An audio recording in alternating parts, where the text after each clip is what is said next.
आज की कहानी काफी इंटरेस्टिंग है। कहानी की शुरुआत होती है सन 2017 से, जहां पर एक बहुत बड़ी रोबोटिक कंपनी के सीईओ इलियास को दिखाया जाता है। उसने बहुत ही एडवांस रोबोट्स बनाए हैं ताकि वो इंसानों की मदद कर सके, और होता भी ऐसे ही है। धीरे धीरे इंसान रोबोट्स का इस्तेमाल करना शुरू कर देते हैं। अब इंसानों के बीच में रोबोट्स भी हैं। इसके बाद इलियास मिलिट्री के लिए भी रोबोट्स बनाता है, जिसके बाद दुनिया में एक बड़ी जंग छिड़ जाती है।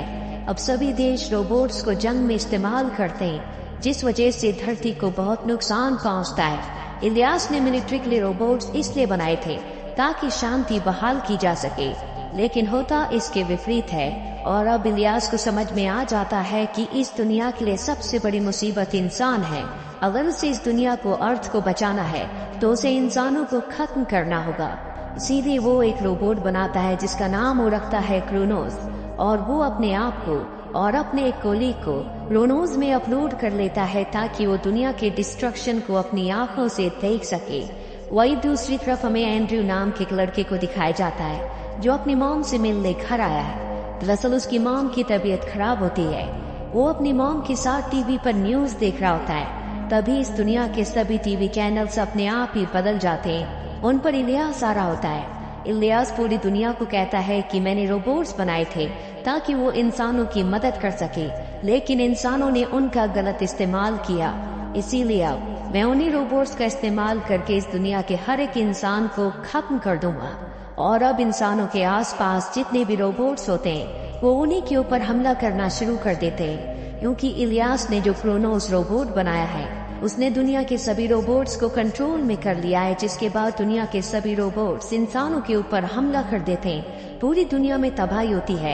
एंड्रयू अपनी जान बचाने के लिए भागना चाहता है, लेकिन उसके सामने भी रोबोट्स हैं। इसके बाद 97 ईयर्स के बाद का वक्त हमें दिखाया जाता है, जहां पर एंड्रयू अपनी नींद से जागता है। वो देखता है कि चारों तरफ हरियाली है, यानी कि दुनिया पूरी तरह से बदल चुकी है। और 97 ईयर्स पहले क्रोनोस ने, यानी कि रोबोट्स ने, इस दुनिया में जो तबाही मचाई थी उसमें 8 बिलियन लोग मारे गए थे।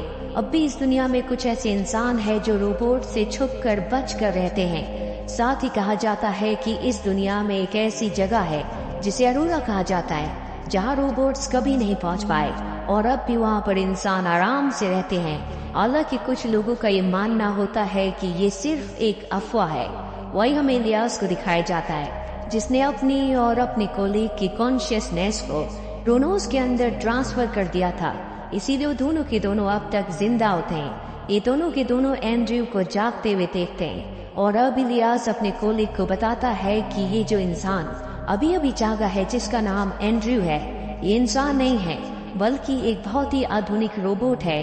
हमने इसे हूबहू इंसानों की तरह बनाया है कि जब ये इंसानों के बीच जाए तो इंसानों को इस पर शक ना हो, और ये उन इंसानों के साथ मिलकर जिन्हें अरोरा शहर के ऊपर विश्वास है, उस शहर को ढूंढ ले। मैं इस दुनिया के हर एक इंसान को खत्म करना चाहता हूँ। वही एंड्रयू को दिखाया जाता है जो एक घर में जाता है, जहाँ उसे एक जैकेट और एक लॉकेट मिलता है। वो उस लॉकेट को पहन लेता है और वहाँ से निकल जाता है। जिसके बाद एंड्रयू एक टाउन में पहुंचता है जहां पूरी तरह सन्नाटा होता है। तभी एक बहुत बड़ा रोबोट उसके ऊपर हमला कर देता है, पर इससे पहले कि रोबोट उसे मारता, कैलिया नाम की एक लड़की उस रोबोट के ऊपर बॉम्ब फेंककर एंड्रयू को बचा लेती है। दरअसल इलियास ने जानबूझकर एंड्रयू के ऊपर अपने रोबोट से हमला करवाया था ताकि कोई इंसान उसे बचा ले, और हुआ भी ऐसा ही। लेकिन कैलिया उसे अपने साथ नहीं ले जाती, अकेले वहाँ से निकल जाती है। एंड्रयू उसका पीछा करता है। कैलिया को शक हो जाता है, इसीलिए वो पीछे से आकर अपना क्रॉसबो लेकर उसके सामने खड़ी हो जाती है और पूछती है कि तुम किस ग्रुप से ताल्लुक रखते हो। वो कहता है कि मैं किसी ग्रुप का हिस्सा नहीं हूँ, मैं अकेला ही हूँ। कैलिया उसके गले में लॉकेट देखती है।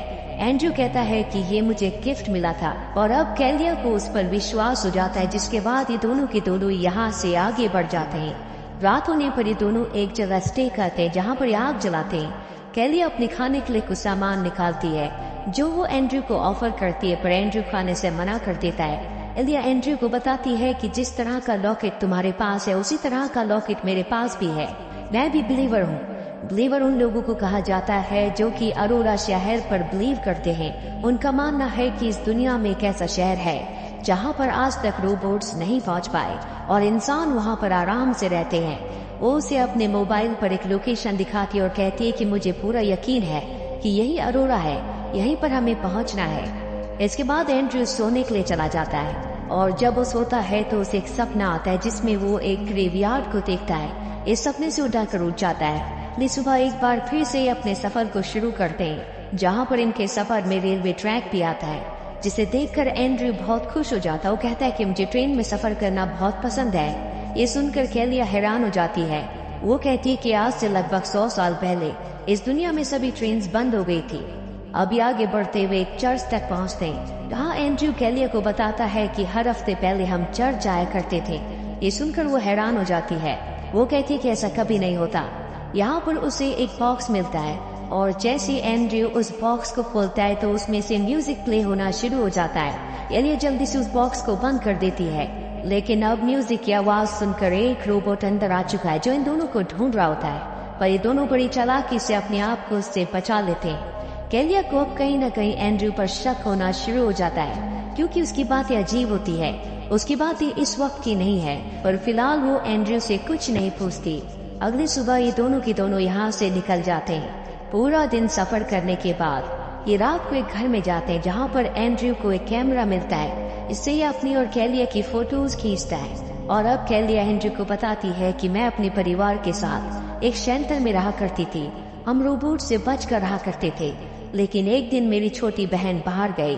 रोबोट ने उसे देख लिया और जख्मी कर दिया, जिसके बाद हमारा रहना वहाँ पर बहुत खतरनाक था। इसीलिए मेरा पूरा का पूरा परिवार वहाँ से अरोरा के लिए निकल पड़ा, लेकिन मैं अपनी बहन को छोड़कर नहीं जाना चाहती थी।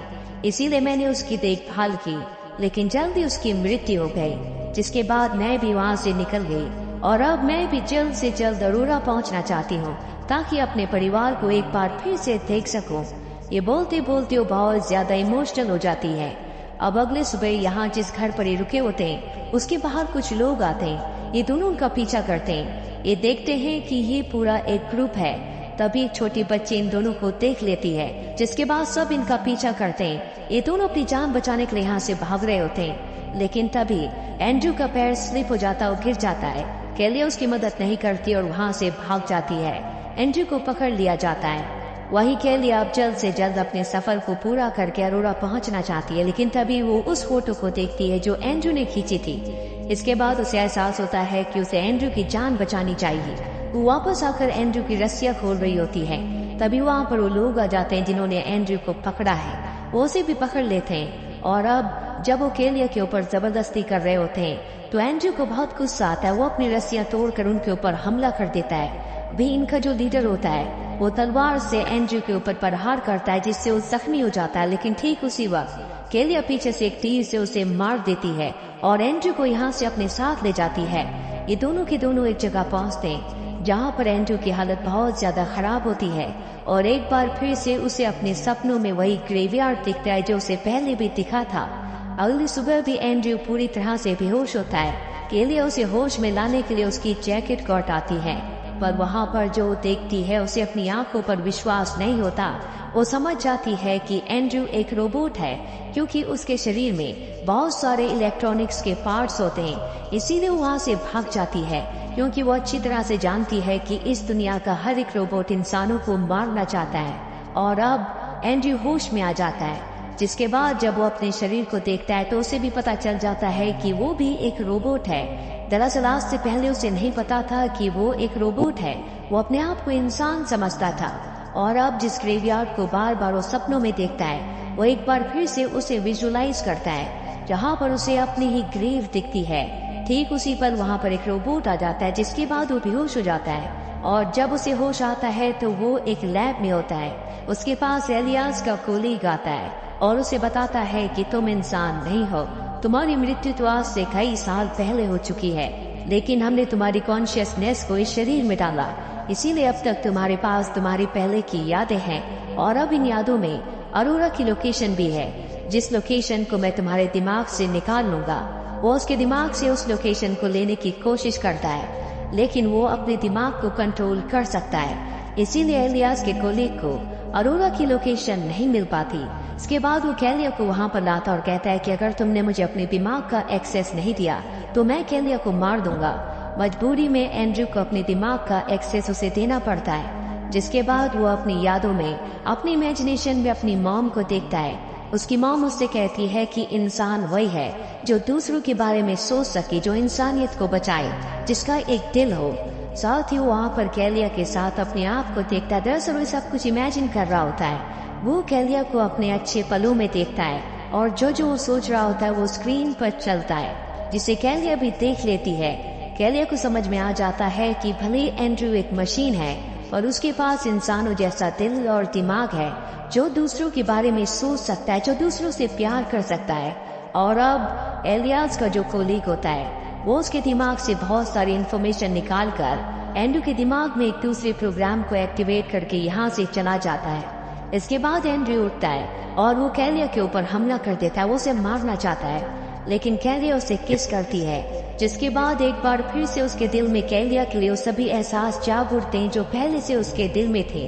वो कैलिया को नहीं मारता, लेकिन अब ये पूरी की पूरी लैब ब्लास्ट होने वाली है, इसीलिए ये दोनों के दोनों जल्द से जल्द यहाँ से निकल जाते हैं। लेकिन कैलिया के पास जो कोऑर्डिनेट्स थे जिससे वो अरोरा पहुंच सकती थी, अब वो उसके पास नहीं है, वो कहीं खो गए हैं। लेकिन तभी आसमान में नॉर्दर्न लाइट्स देखते हैं जिसमें एक अजीब सा पैटर्न बन रहा होता है। कैलिया समझ जाती है कि ये हो ना हो अरोरा सिटी से आ रहे हैं, इसीलिए ये उस लाइट की दिशा में आगे बढ़ना शुरू कर देते हैं। पूरा दिन सफर करने के बाद ये एक गेट के बाहर पहुंचते हैं, और जब ये गेट के अंदर जाते हैं तो ये सच में एक जगह है जहाँ पर इंसान हो सकते हैं। पर जल्दी ने समझ में आ जाता है कि यहाँ पर कोई नहीं है। अभी आगे जाते हैं जहाँ पर एक अजीब सा स्ट्रक्चर होता है जो कि एक मशीन की तरह है।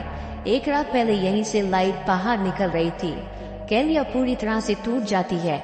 उसे विश्वास हो चुका है कि अरोरा सिर्फ एक अफवाह थी, उसके माता पिता भी अब तक मारे गए होंगे, इसीलिए वो अपने लॉकेट को निकाल कर फेंक देती है। और तभी वहाँ पर इलियास का जो कोलीग होता है वो आ जाता है। वो कहता है कि हमने जानबूझकर तुम्हारे साथ एंड्रयू को भेजा था ताकि तुम इस जगह तक पहुँच सको, और अब हमें यकीन हो चुका है कि अरोरा जैसी कोई जगह नहीं है, यानी कि इंसान जितने भी है वो धरती पर कहीं न कहीं छुपे हुए हैं, और जल्द से जल्द हम उन सबको खत्म कर देंगे। कैलिया को गुस्सा आता है और वो उस पर गोली चला देती है, लेकिन यहाँ पर वो खुद नहीं होता बल्कि उसकी एक होलोग्राफिक इमेज होती है, जिसके बाद वो बहुत सारे ड्रोन्स को इन दोनों को मारने के लिए यहाँ पर भेजता है। ये दोनों के दोनों एक टनल के अंदर चले जाते हैं। ऊपर से ड्रोन्स इनके ऊपर हमला करते हैं, लेकिन टनल के अंदर जाने की वजह से इन दोनों की जान बच जाती है। अभी टनल से और अंदर जाते हैं जहाँ पर इन्हें एक बहुत ही एडवांस कमरा दिखता है। कैलिया की आवाज से वहाँ पर कुछ मशीन्स ऑन हो जाती है, और तभी वहाँ पर एक सिंबल आता है जो हूबहू इनके नेकलेस यानी कि लॉकेट की तरह होता है। हालांकि कैलिया ने अपने लॉकेट को फेंक दिया है, लेकिन अब भी एंड्रयू के पास उसका लॉकेट होता है जो वो कैलिया को देता है। कैलिया उसे उस सिंबल के ऊपर रख देती है जो चमक रहा होता है, जिस पर लाइट जल रही है, और तभी वहाँ पर एक प्रोग्राम एक्टिवेट हो जाता है। उसे पूरा ब्रह्मांड दिखता है। वो समझ जाती है कि ये एक स्पेसशिप है और अरोरा ये जगह नहीं बल्कि उस ग्रह का नाम है जहाँ पर बचे हुए इंसान चले गए, जहाँ उन्होंने अपनी नई दुनिया बसाई। जिसके बाद वो लॉन्च बटन को दबा देती है, और तभी यहाँ से स्पेसशिप टेक ऑफ हो जाता है, जिससे खाइबर बूम होता है और स्पेसशिप जल्दी अरोरा ग्रह पहुँच जाता है। हालांकि वो जानती है कि एंड्रयू एक रोबोट है, और जब वहाँ के इंसानों को पता चलेगा कि वो एक रोबोट है तो शायद वो उसे खत्म कर देंगे। लेकिन वो ये सच भी जानती है कि एंड्रयू के अंदर इंसानों से भी ज्यादा इंसानियत है। वही अर्थ पर हमें इलियास को दिखाया जाता है, जो जानता है कि उसके कोलीग के दिमाग में अरोरा ग्रह के कोऑर्डिनेट्स हैं, यानी कि वो उसके दिमाग से उन कोऑर्डिनेट्स को निकाल कर उस ग्रह तक पहुंच सकता है। इसीलिए उसे अपने दोस्त के, अपने कोलीग के दिमाग से उन कोऑर्डिनेट्स को निकालने के लिए उसे हमेशा के लिए क्रोनोस के सिस्टम से डिलीट करना पड़ता है। इस वजह से उसका दिमाग, उसकी कॉन्शियसनेस मर जाती है, और अब इलियास किसी भी कीमत पर अरोरा ग्रह जाकर वहाँ पर हर एक इंसान को खत्म करना चाहता है। इसीलिए वो अपनी पूरी रोबोटिक आर्मी लेकर अरोरा ग्रह की तरफ निकल पड़ता है। वही दूसरी तरफ कैलिया को पता है कि इलियास जल्दी यहाँ पर आएगा और वो उसका सामना करने के लिए तैयार है। इसी के साथ ये फिल्म, ये कहानी यहीं पर खत्म हो जाती है। उम्मीद करते हैं कि ये कहानी आपको पसंद आई होगी। अगर आप लोगों को ये एक्सप्लेनेशन पसंद आई हो तो लाइक और सब्सक्राइब कर दिया करें। और अपनी राय कमेंट में जरूर बताएं। मिलते हैं अगली वीडियो में, तब तक के लिए बाय बाय।